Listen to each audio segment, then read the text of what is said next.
Herkese salam, kanalımıza ve yeni videomuza hoş geldiniz.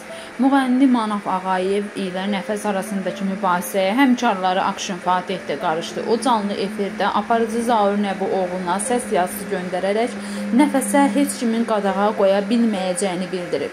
Buna qarşılıq isə müğənni Manaf Ağayev Akşin Fatihə vəkillik etməsinə ehtiyac olmadığını bildirib. Qeyd edək ki, Nəfəs Şahnaz muğamını oxuyacağını bildirmişdi.